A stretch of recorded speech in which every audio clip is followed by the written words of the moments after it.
Mhm.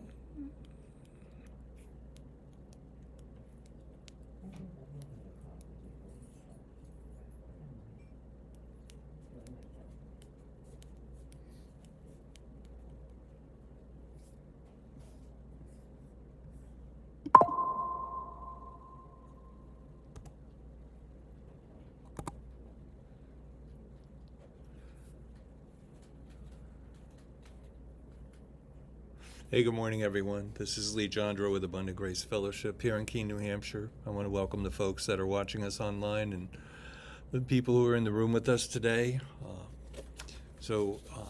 This has been a busy weekend for a lot of people. I know that. I know people had graduations, things like that. And so today I want to talk about continuing on in prayer. I want to talk about the idea of the courage to say, "Not my will." And most of us know that verse comes from what many people call the Lord's Prayer, but it's where Jesus is talking about a method of prayer. And so as we continue on, surrender is one of the pieces of that. So the key text comes from Luke 22, and it says, "Father, if you are willing, take the cup away from me, yet not my will, but yours be done." And I want to give my background a little bit. My first church that I attended when I was younger, when I say younger, I mean when I first, 35 years ago, we were what people would call a faith-based church. And what I mean by that, it's not a denigration of other churches, but so many things that were called to be overcomers. And so the idea of surrender wasn't high on our list. But I have found that surrender is one of the hardest words in the Christian life. Part of it is we live in a culture that celebrates control, talks about self-determination and strength, and we're taught to hold on, to push through, and to manage outcomes. So when we hear Jesus say, "Not my will, but yours," it almost or can sound like it's a weakness.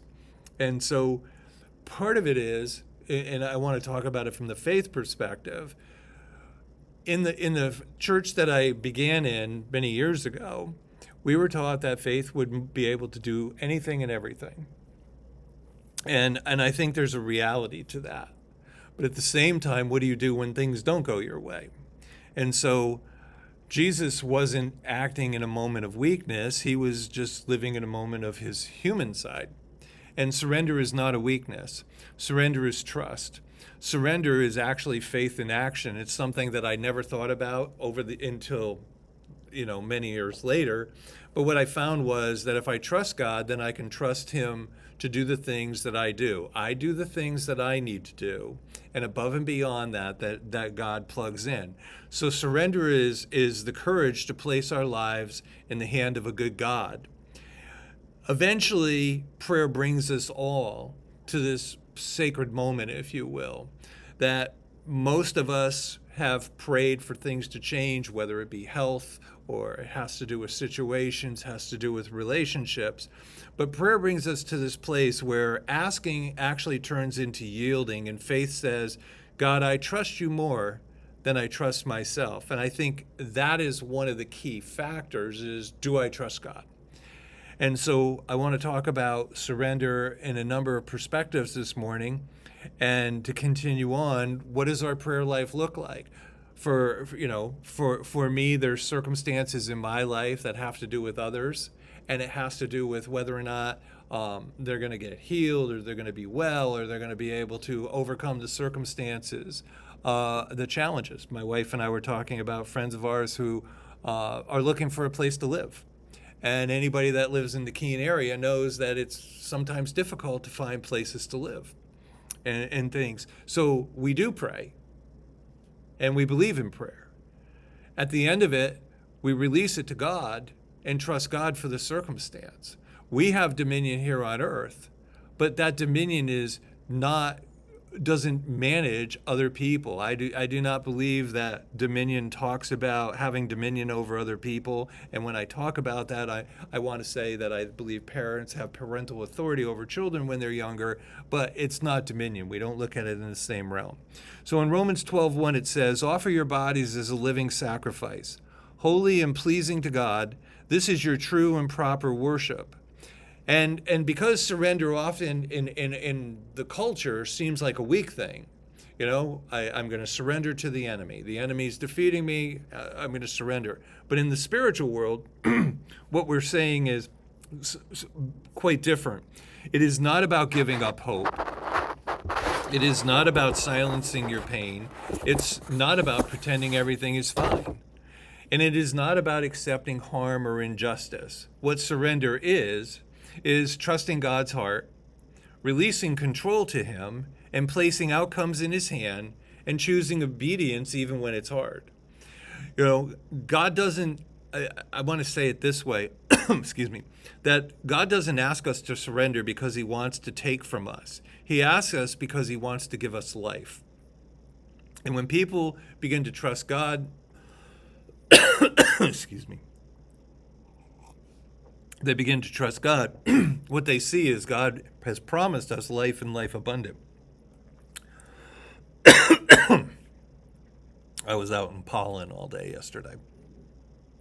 So in the Garden of Gethsemane, Jesus prays one of the most honest prayers in the Scriptures. He asks for the cup to pass. He expresses anguish. I mentioned last week that he even sweated drops of blood. He doesn't hide his humanity, and yet he ends with, "Not my will, but yours be done." Surrender doesn't cancel honesty. It follows it. Jesus teaches us that we can bring our deepest desires to God and still trust Him with the final word. Going back to the original church that I began in, it seemed like a lot of times, or maybe it was my misconception, that we were to fake it till we make it. And we were to lose that honesty, if you will, and hide it behind a screen that would say, I'm not going to let the enemy see me shake, so to speak. But over time, what I've learned is there's circumstances that we come upon, and I think that if we're going to say to people, thank you, if we're going to say to people that they need to be honest, then we need to look at that in a way that allows us to be free, even in our honesty with God. God, I may not understand what you're doing, but I'm going to continue on. So, surrender requires us to have trust, wow, beyond our understanding. In Proverbs 3:5, it says, "Trust in the Lord with all your heart and lean not unto your own understanding." Surrender becomes necessary when understanding runs out. When I come to the place where I can't figure it out, I release myself to be surrendered to God because I trust Him. There are moments when God's answer or the answer doesn't make sense, the timing feels wrong, or the door we prayed for closes. All too often, there's a saying, and people say, when one door closes, another door opens. I'm not so sure if I totally believe that. I do know that if a door closes, you're outside that door. And you can pursue something else, whether it's an opportunity in business or it's a relationship or any of those things. But I think we make it such a pat answer that when one door closes, another one opens. And then there's even people who have said, there's actually a book, I believe, called "When One Door Closes and Another One Opens, Between there's hell in the hallway," so to speak. It's a difficult time, but that's the place where we say, that we don't understand. I've shared this story over the last few weeks, of course, about Abraham and Isaac. God asked Abraham to surrender what he valued the most. That was his son. But Abraham trusted God's character, even without clarity of what the circumstance was. And in that, we see that the Hebrew tells us that he became Jehovah Jireh, my provider. So surrender is not about blind faith. It is actually about faith rooted in who God has already shown Himself to be. One of the reasons I encourage people to write down things and to journal about their experiences with God is because when you run up against circumstances that are difficult, you can read through those things and be reminded that God did this before in my life. I have no reason to disbelieve that He's not going to do this in my life now. This is one of the next one I'm going to talk about is one of the hardest ones for many, many people to deal with. And it has to do with surrender frees us from control. In Psalm 37, it says, "Commit your way to the Lord, trust in him, and he will act." I'm going to say observationally, control feels safe, but it is exhausting for the people trying to keep everything together. But surrender releases us from the burden of managing what was never meant to rest on our shoulders. When the scriptures tell us to cast our cares upon the Lord, what they're saying is take the things that you may be holding on to, you may be trying to control, whatever those things are, and just bring those to God and drop them on his shoulders. Because I'm using an analogy, his shoulders are broader than ours and able to do it. So when we surrender, what we find is anxiety loses its grip, and fear loses its authority, and peace begins to take root in lives. We're not surrendering to uncertainty. What we're surrendering to is God's faithfulness. And so as we go through this, I want to help people dispel the idea that surrendering to God is something to be afraid of, or it doesn't look like the culture that we see where we have to be about doing everything that we have to do. But what happens is we begin to see that God will be faithful when we release things to him. Many, many years ago, and I probably would say it was one of my first experiences where I went through this. There was circumstances in my life, and it had to do in the areas of relationship, and I had gone through some terrible times in situations, and I tried to fix it. I tried to fix it through my prayer. I tried to fix it through my own workings. I tried to fix it through all these things. And literally the day I said, God, I'm done with this, within a day, everything shifted and did all the things I had been trying to accomplish. So when I held my hands up and said, God, I just surrendered to this. I am really done. I'm not going to try and do this anymore. When I gave up trying to work on what I thought was necessary, that's when it appeared in my life. And I think the lesson to me early on, even though I didn't embrace it and haven't always embraced it, was if I give it over to him, it takes it off my plate, allows me to be in a place of perfect peace.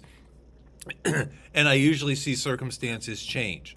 They may not change exactly the way I think they should be, but they do change, and it leaves me in a better place. And if nothing else, being in a place of peace is worth all the money in the world. So the next part has to do with a daily choice, or a daily loving choice, I'll call it. In Luke, it says, whoever wants to be my disciple must deny themselves and take up their cross daily and follow me. Surrender is not a one-time prayer. When we say the Lord's Prayer, what we're doing is asking God to let his will be done here on earth. And as it is in heaven. We can get in the way of that. We can stop God. We can resist God. We can say, I've done it this way all my life, or I've always been this independent, strong person, or whatever it is, but we can resist God. But so on a daily basis, my prayer is along those lines. It's not a one-time prayer. It's my daily posture. Circumstances come up every day in most of our lives. And I look at those things and I start to get a little anxious about it. And then I go, you know what, God? I'm not dealing with this. I am letting this go. I have devoted too much time to this, or if it's a new circumstance, I could easily devote time to. And so what I'm saying to God is, and it sounds bold, but in my surrender, I'm saying, God, I trust you. That's my bold statement. God, I trust you with this. But other days, it sounds like the publican who came to Jesus, and what he said was, I believe, heal my unbelief. So it sounds quiet. It's like, God, help me to trust you. And both are acts of faith. In our boldness, we're saying, God, I trust you. And at the same time, the dichotomy is, God, I trust you, but I need help trusting you. And so what I find is God honors even what might be called imperfect surrender. He meets us in willingness. Hey, Paul. He meets us in willingness, not in perfection. He's not asking us to be perfect in what we do. What he's asking us to do is to be in relationship with him, excuse me, and honor that. So being honest with God is easy when you begin to trust God. And I'm going to say there's a cycle that the more I begin to honor God by sharing my honesty and my things that I'm going through, what I find is I begin to develop peace, and it becomes easier to allow God to move in those areas that I haven't previously released. Many years ago, 30 plus years ago, I used to talk about, most of us say we have God in our heart or Jesus in our heart, but we don't really want him to open the closet door for the things that we don't want to talk about, or the things that we feel ashamed about, or the things that we've been guilty of, whatever those things are. And the irony of that statement is we say that God is all-knowing, so he already knows the stuff that's hidden in our hearts. So doesn't it make sense to do that? Because the price that was paid on the cross paid for a lot of things, but one of the things it paid for was shame and guilt. So at the cross, shame is removed from our lives regardless of our circumstances. There are situations in my life that I've gone through, and I look back on some of those things, and they were embarrassing to me. And that probably was in my life and still is in some respects. Embarrassment about a circumstance or feeling awkward in a situation, those are the things that caused me to feel the most ashamed, ironically. It wasn't about things that were evil. It's just that I just felt like I blew it.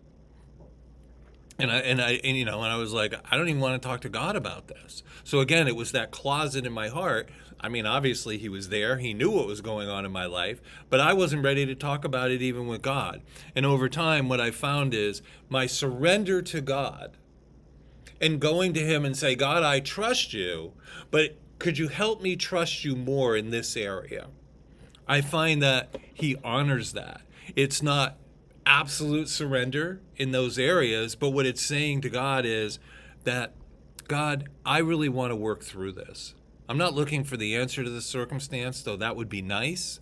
But what I am looking for is the ability to have peace in this circumstance. And so the next part has to do with what does surrender sound like in prayer? Surrendered prayers in my world, God, show me what you're doing. Where are we going with this? How are we getting there? Give me peace instead of control. In business, I used to say this, I'm not proud of this, but in business, things are easy. Things always have a rhythm, or they always have 1 + 1 = 2. But then when you get into life and it has to do with people outside of business, what you find is it's really messy. And people are really messy. And relationships are really messy. And how people do things is really messy. And I used to say this, and again, this is the part I'm not proud of, but I used to say, if family could run like business, I could function in it. Because what I found was you have conflict, and it's not even just conflict, it's tension. You have two people, whether they're husbands and wives, children and parents, fathers and mothers, whatever it is, you have a tension because two people do not agree on everything. And this isn't about argument. This is about life.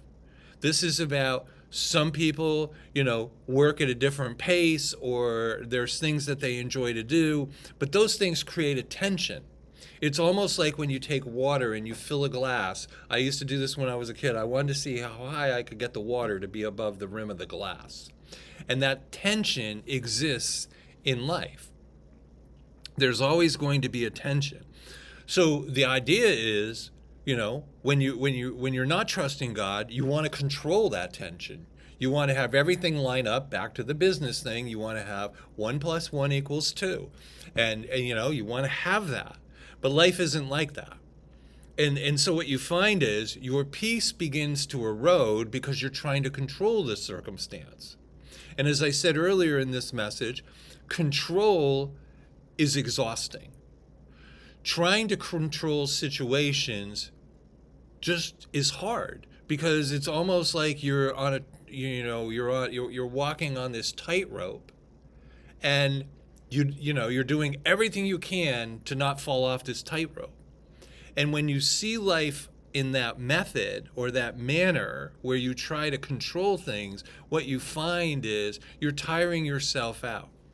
You find, it becomes easier to avoid people than to be with people, because you can't control people.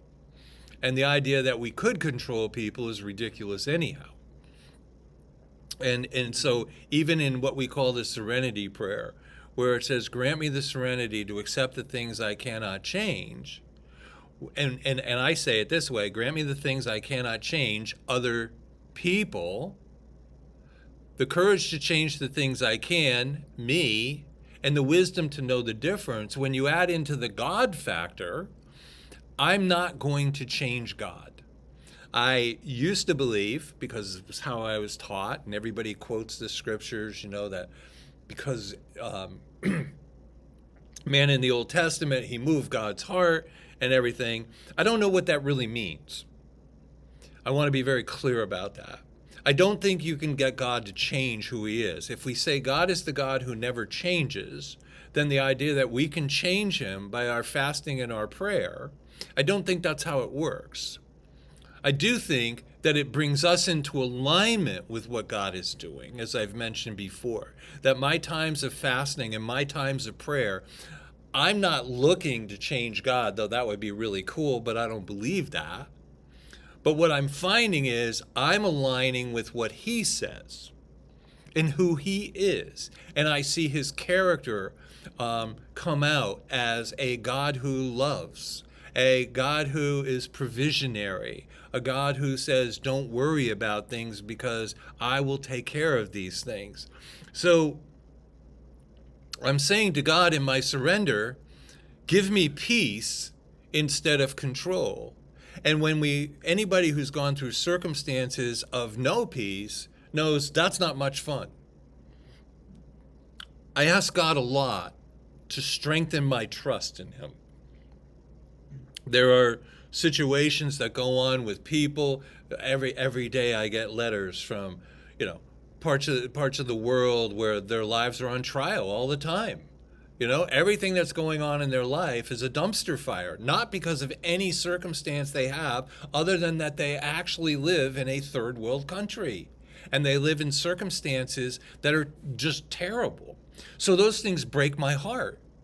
And so, I'm like, God, I need you to strengthen my trust in those areas. And then, I have friends that are going through difficult illnesses and circumstances. I was with a friend of mine yesterday, and I watch, and I was like, how are you doing? And I was talking to his wife after, and she's like, this is about all we can do right now. And, so I look at that and I'm like, God, I really pray for my friends. And God, I really want them to be healed. But I come to that place, I go, God, I've prayed what I prayed, I believe what I believe, and now I firmly put it in your hands. It doesn't mean I won't talk to you about my friend. But God, I'm here. I've put my hands upon him, I've prayed for him, I believe for his healing. And then I come to that place where God, strengthen my trust. God, I believe, heal my unbelief. Here's a big one. Lead me even when I'm afraid. Even when I'm afraid of the outcome, I'm afraid of the circumstance, or I'm afraid of the situation, or I just know that so oftentimes in people that I encounter, I just know that the way they're going isn't going to have a really good result if they don't change their path. And so that becomes problematic. That becomes hard when you see somebody careening towards the bridge that's not there, and you know that if they don't change something, what are you going to do? You have to be able to release your sense of control and give it over to God. In Philippians it says, do not be anxious about anything, and the peace of God will guard your hearts and your minds in Christ Jesus. I am one of those people who, as a younger person, I didn't sleep well. Matter of fact, I thought sleep was wasted, to be honest. So I was that typical entrepreneur. I would sleep 2 hours. I'd go for 6 hours. I'd take a nap. I would do this all my life. My wife would tell you, and I know she's smiling over there, but when she goes away, I get to live my life like that. When she goes to see her mom in Idaho or something like that, I get to do that. I get to sleep 2 hours, wake up and do my stuff, go back to sleep for a couple of hours and do it all again. But in my life, I have peace. I don't wake up. I'm not overcome by bad thoughts. If there's a circumstance that I'm playing with in my mind, or I have a friend that's going through a difficult time, I will think about it. And then I literally pick up my phone and I start to read. I break the cycle of that on my mind, and then I go right back to sleep. I fall asleep with no problem at all. My wife would tell you, I go home, I'll leave here, I'll get home around noontime. When I leave here, I'll go home, I'll sleep for 5 minutes, and then I'll wake up and I'll do the things I have to do.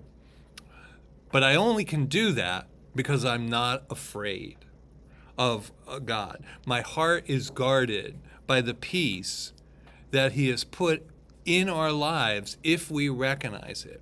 Surrender does not remove the struggles of life. God, I only wish it did. But surrender doesn't remove those struggles, but it does guard our heart. It keeps us from thinking that everything is bad and all those things, and that, these difficult times.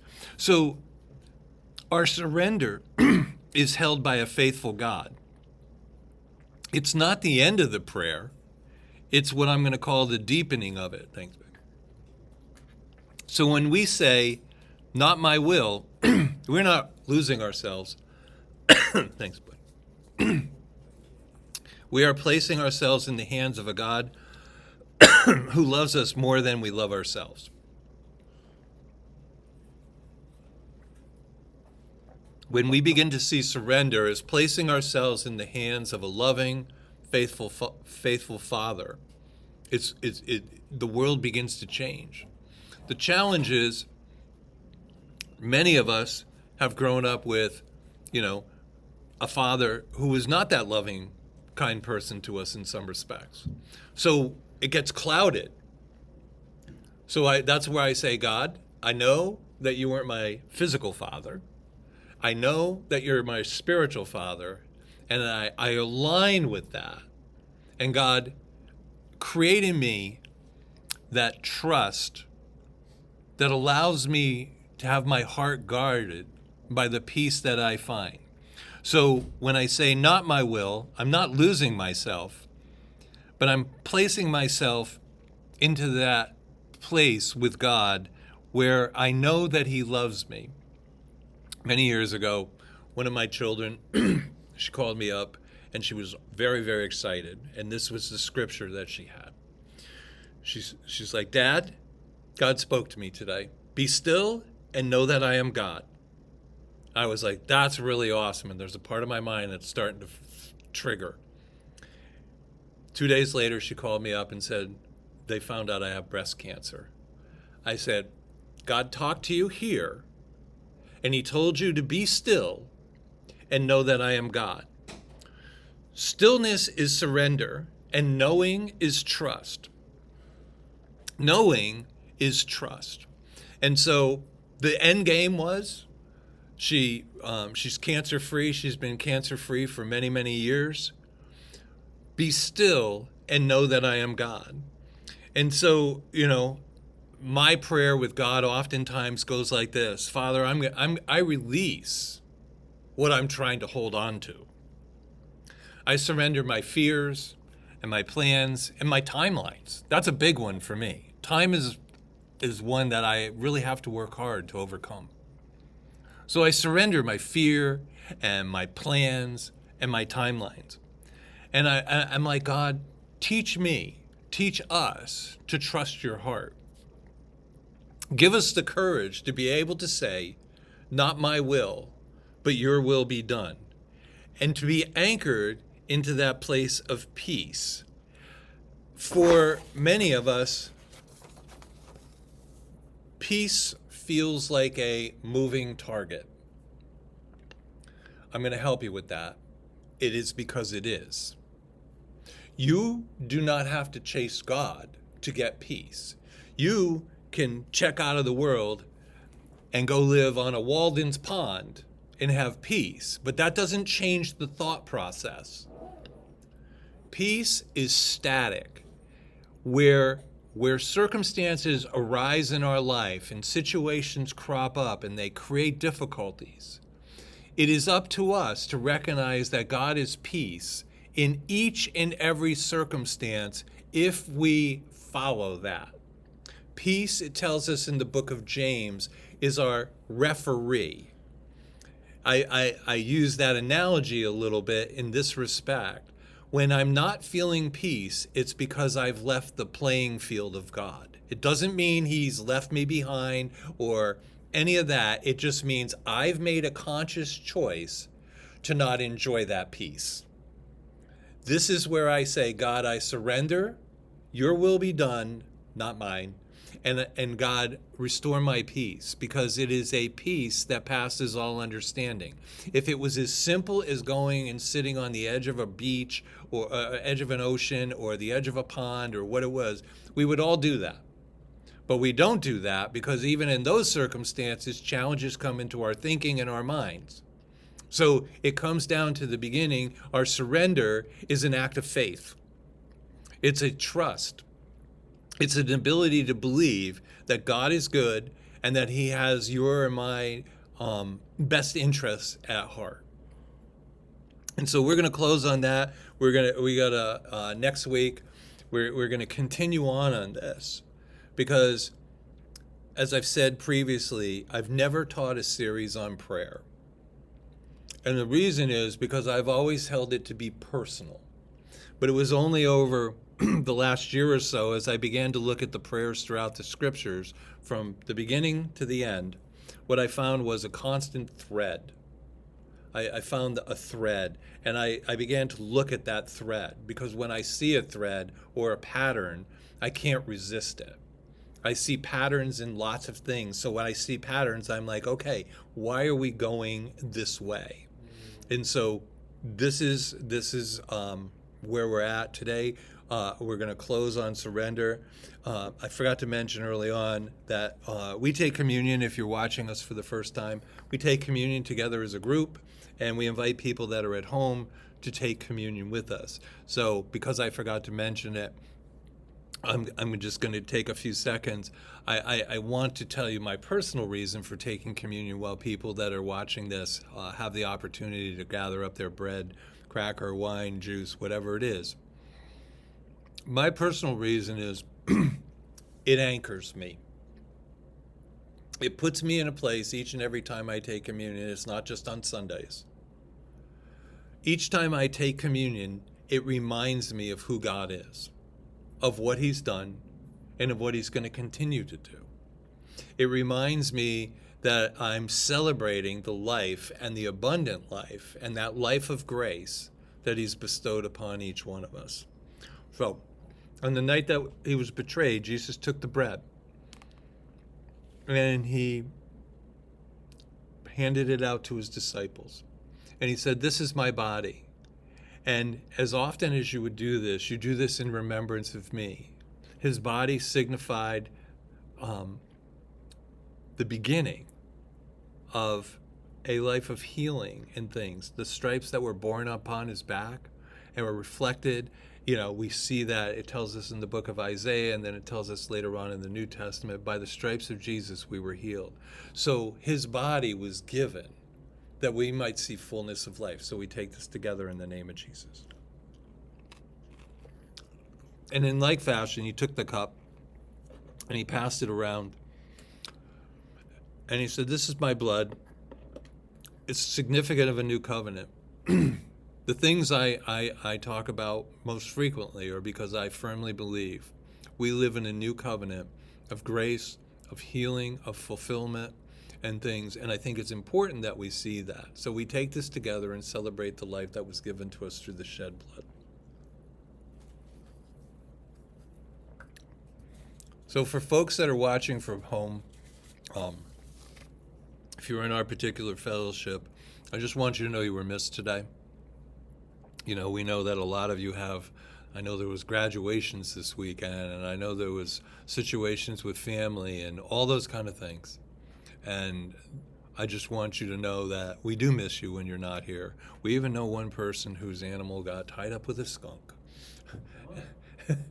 So there's reasons that not everybody gets here on a regular basis. But it doesn't change our love for them, and it doesn't change our prayers for them. Circumstances change, and we need to be able to move in those changes. So with that said, I'll be back next week. I love you. I care about you. We continue to pray for you. Take this message, write down some of the scriptures, meditate upon those scriptures. Look at those things. I think one of the most telling, the two that I covered most are, if it be thy will. And the second one is, be still and know that I am God. So with that, we're going to close. Thank you very much for joining us. God bless you.